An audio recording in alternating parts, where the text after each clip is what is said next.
June 17, 1943, USS Essex, 180 miles east of Guadalcanal. Lieutenant Commander Hamilton McWhorter's hand shook slightly as he made the entry in his combat log. Words that would have seemed impossible just 6 months earlier when experienced Navy pilots openly questioned whether any American fighter could consistently defeat the nimble Japanese A6M Zero in a turning fight. Missed again, 600 rounds expended, Zero escaped. The words burned on the page like an accusation. Through the salt-streaked cockpit of his F6F3 Hellcat at 22,000 feet, he had just watched his entire division empty their ammunition belts at elusive Japanese fighters, scoring only glancing hits that failed to bring down a single enemy aircraft. The Pacific aerial battlefield had become a killing field for American pilots who tried to apply European tactics against an enemy that fought by different rules. Instead of engaging in predictable head-on passes like Luftwaffe pilots, Japanese aviators turned tightly into attacks, forcing American pilots to overshoot or miss entirely. McWhorter had lost 3 wingmen in the past month alone. The mathematics of aerial combat were failing in the vast Pacific theater, not in climbing rate or diving speed, but in the fundamental equation of putting 650 caliber machine guns on target against an opponent who refused to fly predictably. American pilots were missing shots that training dictated should connect, watching tracers flow harmlessly behind nimble Zeros that turned inside their calculated lead. McWhorter closed the logbook and stared at the horizon. The Hellcat was supposedly America's answer to the Zero, a Grumman-built fighter specifically designed to defeat Japan's naval aviation. Powered by the massive Pratt & Whitney R2800 double Wasp engine generating 2,000 horsepower, the Hellcat could outclimb and outdive the Zero above 15,000 feet. With self-sealing fuel tanks and 212 pounds of cockpit armor protecting the pilot, it could absorb punishment that would destroy the fragile Japanese fighters. Yet all this engineering excellence meant nothing if pilots couldn't hit their targets. The transformation would begin on August 24, 1943, when Fighter Squadron VF-16 flew its first coordinated combat mission from USS Lexington. The pilots were anxious. They had trained extensively on the F6F Hellcat, but many remained frustrated about their gunnery effectiveness against elusive Japanese fighters. At 14,500 pounds fully loaded in standard combat configuration, the Hellcat was a stable gun platform with excellent visibility. Critics called it brutish, while admirers praised its ruggedness and reliability. Veteran pilots appreciated its wide landing gear that made carrier landings safer, but many questioned whether even this purpose-built fighter could achieve the consistent accuracy needed against Japanese pilots flying aircraft with maneuverability that seemed to defy physics. Among the doubters was Lieutenant Edward Butch O'Hare, already a celebrated ace who had witnessed firsthand the limitations of traditional deflection shooting against agile opponents. His personal observations, documented in after-action reports and tactical memoranda, would become critical to solving the Pacific theater's most pressing aerial combat problem. The journey from frustration to mastery began at the Grumman Aircraft Engineering Corporation in Bethpage, Long Island, where engineer Leroy Grumman had ordered his team to design a fighter that could outperform the Zero in every metric except turning radius. "Build me a fighter that can take punishment, climb like a homesick angel, and put more lead on target than anything in the Japanese inventory," Grumman had demanded. The F6F delivered on most promises, except the last one. The physics of aerial gunnery against highly maneuverable targets remained an unsolved problem that threatened to undermine the Hellcat's advantages. With hit percentages hovering below 2% in combat engagements, pilots were expending thousands of rounds to score a single kill. Something had to change, and soon. The history of aerial gunnery had evolved little since the closing days of the First World War. When Lieutenant Edward Sims arrived at Pensacola Naval Air Station in 1942 to train new Hellcat pilots, he brought a gunnery manual largely unchanged since 1918. The fundamental principle remained fixed: calculate lead based on target speed, angle, and distance, then fire ahead of the enemy aircraft so target and bullets would intersect. This lead pursuit technique required pilots to solve complex physics equations instinctively while flying at over 300 miles per hour. Naval aviators practiced on towed sleeve targets, firing from ranges of 600 to 1,000 feet in controlled approaches at angles rarely exceeding 30 degrees off the target's flight path. They were taught to use the coffee grinder technique, squeezing the trigger in short, controlled bursts while adjusting aim based on visible tracer rounds. This method had proved adequate against Messerschmitts and Focke-Wulfs in Europe, but failed catastrophically against the Zero's extreme maneuverability. Commander John S. Jimmy Thatch understood the problem better than most. After analyzing combat reports from the Battle of the Coral Sea, he calculated that American pilots were achieving hit rates below 2% against Zeros, compared to 7 to 10% in the European theatre. "We're trying to use a hammer to catch butterflies," he noted in a July 1943 memorandum to the Bureau of Aeronautics.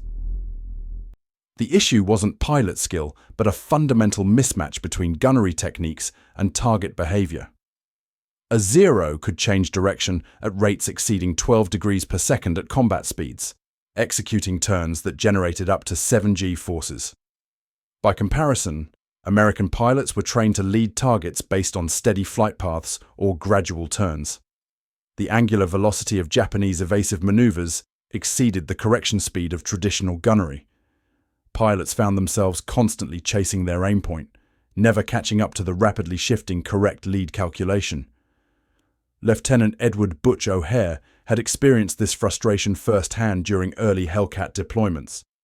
Despite his celebrated success against bombers, O'Hare found Zero fighters slipping through his calculated fire patterns with alarming regularity. His combat diary from August 1943 revealed a troubling statistic: 1/200 rounds expended for each confirmed Zero kill, with most rounds missing entirely rather than producing observable hits. The standard Mark 8 reflector gunsight installed in early Hellcat models compounded the problem. Designed for relatively steady deflection shooting, it provided manual ranging but no calculated lead assistance. Pilots had to manually estimate speed, angle, and distance, then apply the appropriate lead using experience and intuition. Against predictable targets, this system worked adequately. Against Zeros flown by experienced Japanese pilots, it proved woefully inadequate. Early attempts to solve the problem focused on volume of fire rather than accuracy. Squadron leaders encouraged pilots to close to dangerously short ranges, under 300 feet, and hose down the target with sustained fire. This approach increased hit percentages slightly, but exposed American pilots to devastating return fire from rear-facing Japanese gunners and supporting fighters.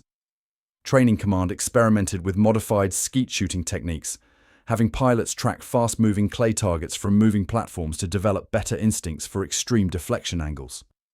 While this improved general tracking skills, it failed to address the fundamental challenge of hitting targets that could change direction faster than human reaction time could adjust aim.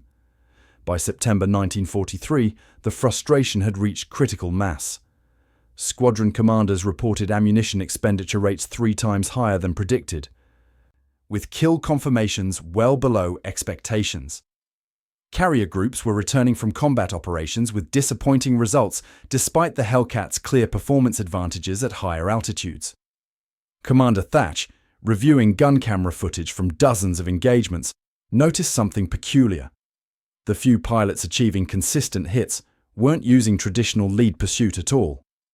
Whether by accident or intuition, they were employing a technique that contradicted every principle in the gunnery manual. Rather than aiming ahead of the target, they were momentarily flying directly toward the point where they anticipated the enemy would be, effectively through the target's future position. October 11, 1943. Naval Air Station, Kaneohe Bay, Hawaii. The discovery happened by accident. Lieutenant Alex Vrasiu was conducting gunnery practice against a towed target sleeve when his Hellcat experienced momentary rudder stiffness. Instead of tracking the target from behind with calculated lead, Vrasiu found himself briefly pointing directly at where the target would be seconds later. When he fired instinctively, his bullets tore through the exact spot the sleeve occupied moments afterward. 6 of his 8 rounds struck dead center. "I didn't aim where it was going," Vrasiu later explained to Commander Thatch. "I aimed where it was going to be and flew through that point myself." This seemingly minor observation would revolutionize aerial gunnery in the Pacific theater. Commander Thatch immediately recognized the significance. Traditional deflection shooting required the pilot to maintain a consistent angle off the target's flight path while calculating complex lead formulas. But what if the pilot simply flew directly toward the point of future intersection?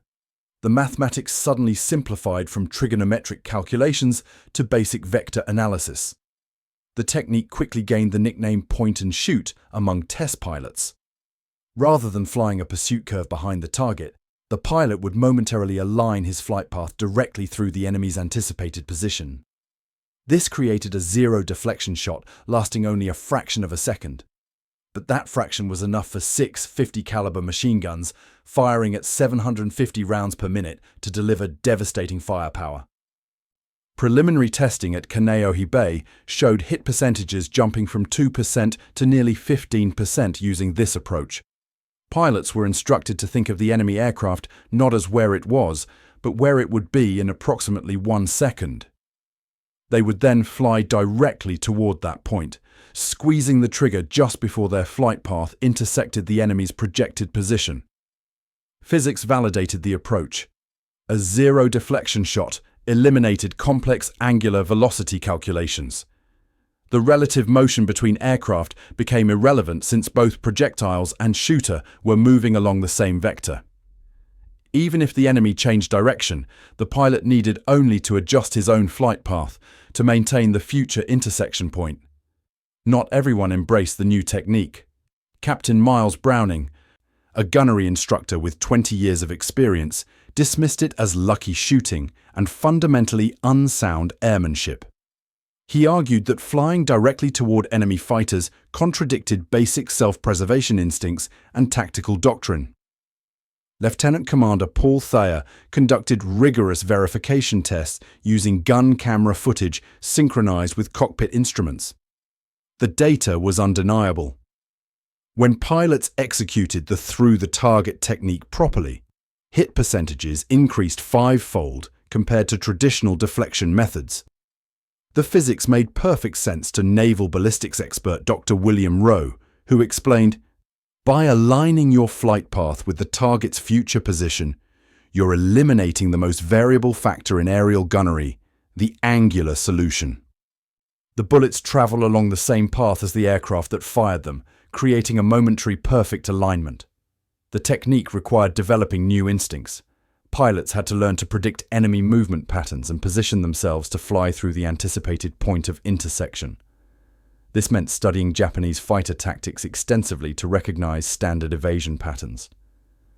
Training now incorporated rapid recognition drills using film footage of actual combat. By November 1943, limited field testing showed promising results. Lieutenant Commander David McCampbell, who would later become the Navy's top ace, recorded his first 2 kills using the new technique during operations near Rabaul. His after-action report noted, "Fired as I flew through his projected path rather than leading from behind." Target had no chance to evade. The technique's most significant advantage was that it worked even against the Zero's extreme maneuverability. When Japanese pilots executed their standard tight turning defense, Hellcat pilots learned to cut across the circle, momentarily aligning with the Zero's future position rather than chasing behind it. The transformation was underway, but convincing an entire air force to abandon decades of gunnery doctrine remained a formidable challenge. Commander Thatch needed more than isolated success stories.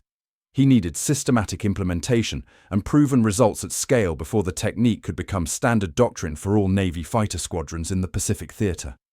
By January 1944, the through-the-target technique had moved from experimental testing to formal implementation across fighter squadrons in the Pacific Fleet. Commander John Thatch established a standardized training program at Naval Air Station North Island that revolutionized how Hellcat pilots approached aerial gunnery. The program, codenamed Project Intercept, replaced traditional deflection shooting courses with dynamic intersection drills. Pilots learned to think in 3 dimensions rather than 2. Instructors used model aircraft on movable stands to demonstrate the geometry of intersection points, teaching pilots to visualize flight paths as vectors rather than curves. The mental shift was profound. Instead of seeing themselves as following a target, pilots now conceived of combat as creating a single point in space where target and bullets would momentarily coexist. Equipment modifications supported the new technique. The Mark 8 reflector gun sight was recalibrated with modified ranging circles. Rather than using them to calculate lead distance, pilots now use them to estimate time to intersection, typically between 0.75 and 1.2 seconds depending on closure rates. Maintenance crews adjusted gun harmonization patterns, changing from the traditional convergence point 300 yards ahead to a tighter pattern optimized for the shorter ranges of intersection shooting. Combat data validated the approach beyond all expectations. Analysis of after-action reports from carriers USS Essex, Enterprise, and Yorktown between February and April 1944 showed Hellcat squadrons using the new technique achieving hit percentages between 12% and 17%, a 6-fold improvement over traditional methods. Ammunition expenditure per confirmed kill dropped from 100 rounds to under 300. Lieutenant Alexander Vrasiu, who helped pioneer the technique, demonstrated its effectiveness during Operation Hailstone against the Japanese fleet at Truk Lagoon in February 1944. In a single mission, Vrasiu shot down 6 Japanese aircraft using the new method, expending only 360 rounds of ammunition. His gun camera footage showed textbook execution, each attack lasting less than 2 seconds from initial alignment to breaking away, with each burst of fire lasting approximately 0.75 seconds as he flew through the target's projected position. The physiological aspects of the technique proved as important as the mathematical principles. Pilots trained their perception through specialized exercises designed to develop projection vision, the ability to accurately anticipate where a moving object would be in fractions of a second. Using rapidly moving light projections against darkened screens, instructors taught pilots to track not where targets were, but where they would be. Squadron formations adapted to maximize the effectiveness of the new technique. The traditional 4-aircraft division shifted from close finger-4 formations to more dispersed arrangements with 800 to 1,000 feet between aircraft. This wider spacing allowed multiple pilots to execute intersection approaches simultaneously without risking mid-air collisions. Wingmen now maintained higher relative positions, creating better angles for crossing attacks rather than following directly behind their leaders. Commander David McCampbell explained the practical execution in training materials distributed in March 1944. You don't aim at the zero. You don't even aim ahead of it.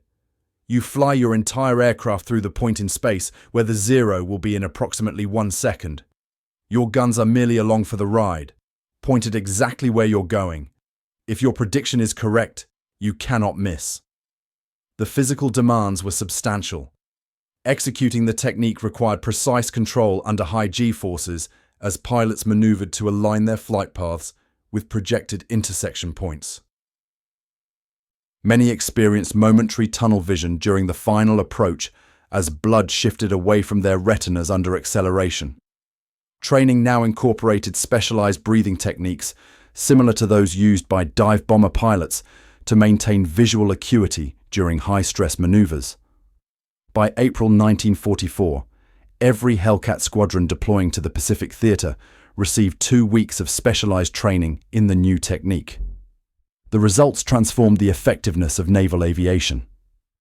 In the words of Admiral Mark Mitcher after reviewing combat statistics, "We've taken pilots who couldn't hit the broadside of a carrier and turned them into marksmen. The Japanese have no answer for this approach." The most telling statistic came from ammunition logistics officers. Carrier groups now returned from combat operations with higher kill counts despite expending 60% less ammunition.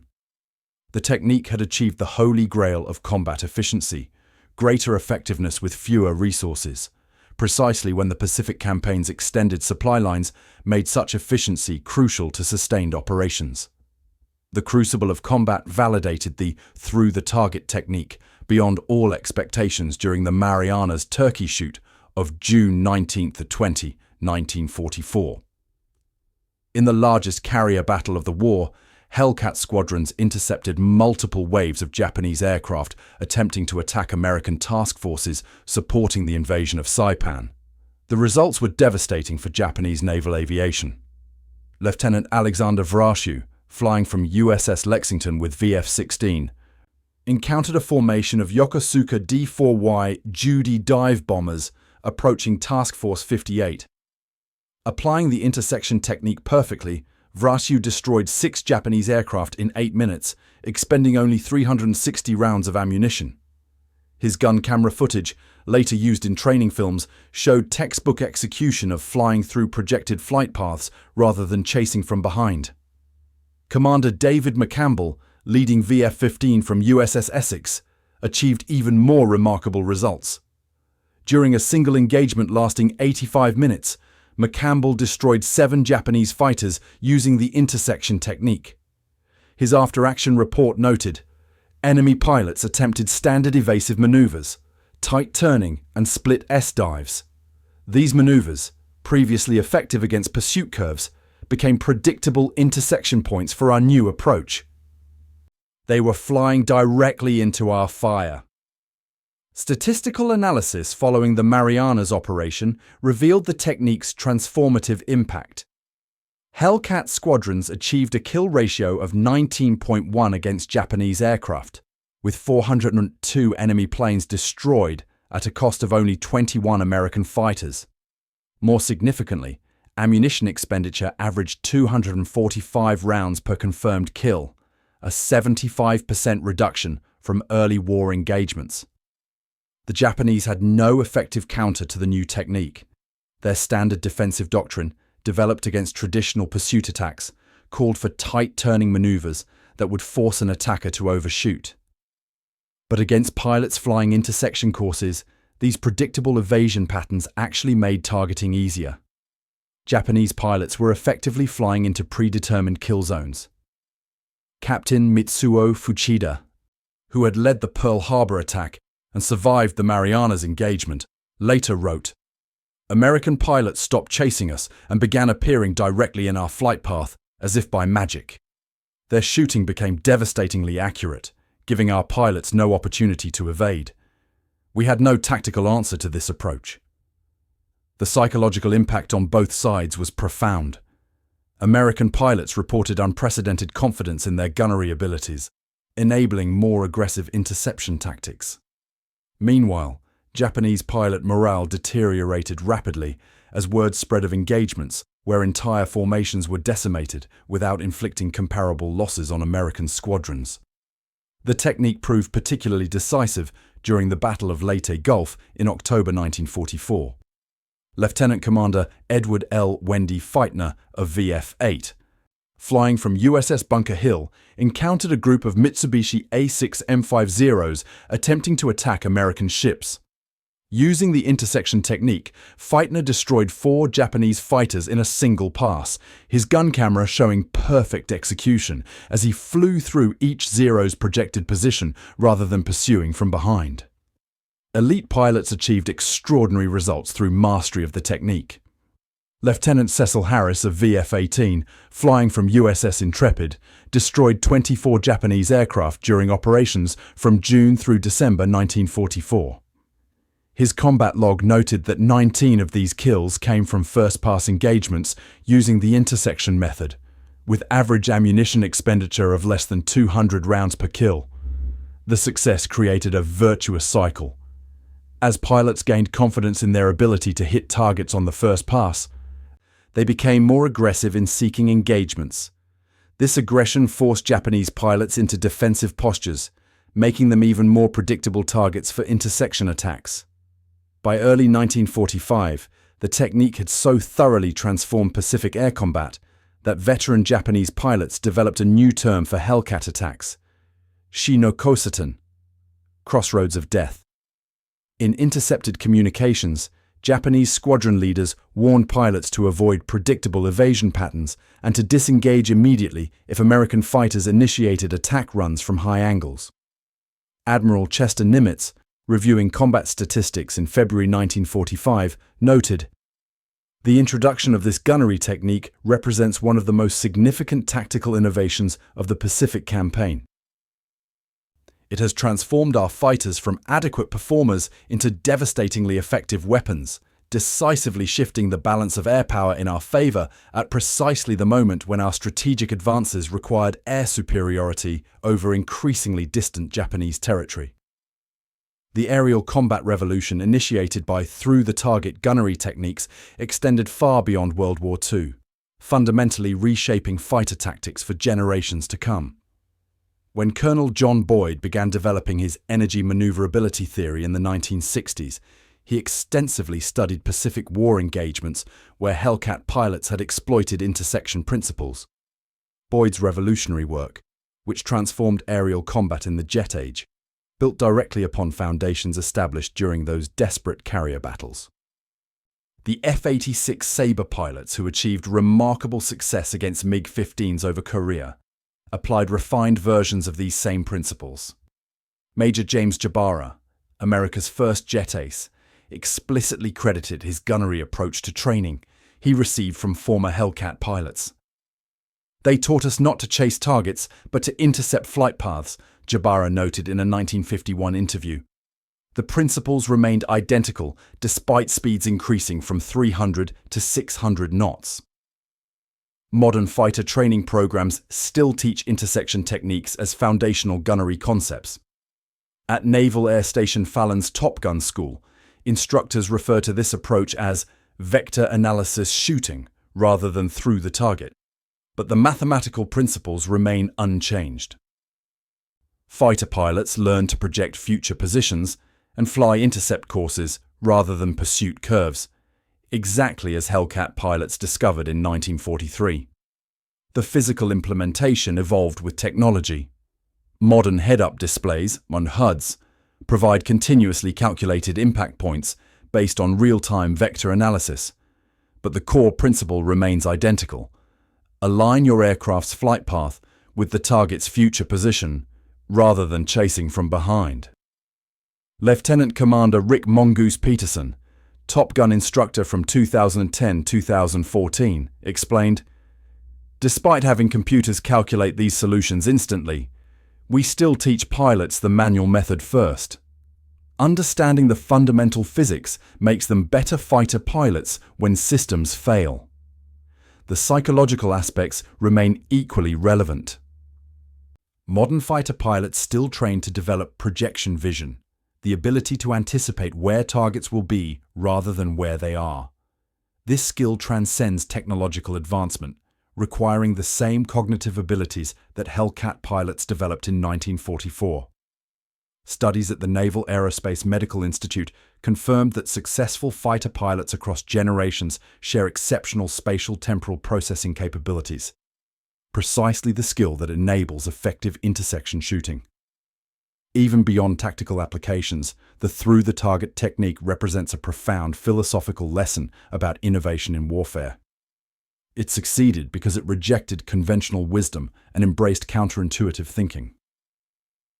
Traditional aerial gunnery had developed from terrestrial principles, leading moving targets as hunters had done for centuries.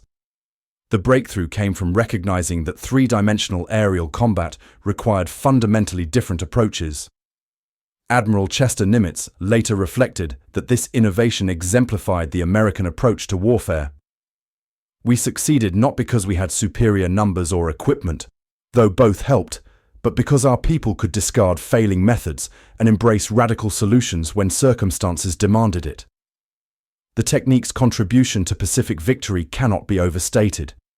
By increasing fighter effectiveness sixfold, it allowed carrier air groups to achieve air superiority with fewer aircraft and less ammunition. This efficiency enabled the island-hopping strategy that brought American forces within striking distance of Japan. As Admiral Raymond Spruance observed in post-war analysis, our ability to project power across thousands of miles of ocean depended absolutely on air superiority. The improved effectiveness of our fighters made everything else possible. What remains most remarkable about this transformation is how a simple conceptual shift, flying through a target's future position rather than chasing it, could so dramatically alter the mathematical equations of aerial combat. It wasn't superior technology that created this advantage, but superior understanding of physics and human perception. The lesson transcends military applications. When conventional approaches fail repeatedly, the solution rarely comes from incremental improvements to flawed methods. True innovation requires questioning fundamental assumptions and embracing approaches that initially seem counterintuitive. The Hellcat pilots who stopped trying to chase Zeros and instead began intercepting their flight paths demonstrated this principle perfectly. In aerial combat, as in so many fields, the most profound breakthroughs often come not from trying harder, but from thinking differently. The pilot who stops trying to follow where the enemy is going and instead flies directly through where the enemy will be has discovered something more valuable than any technological advantage: the power of perspective shift. That intellectual leap from pursuit to intersection transformed defeat into victory across the vast Pacific battlefield and echoes in fighter doctrine to this day.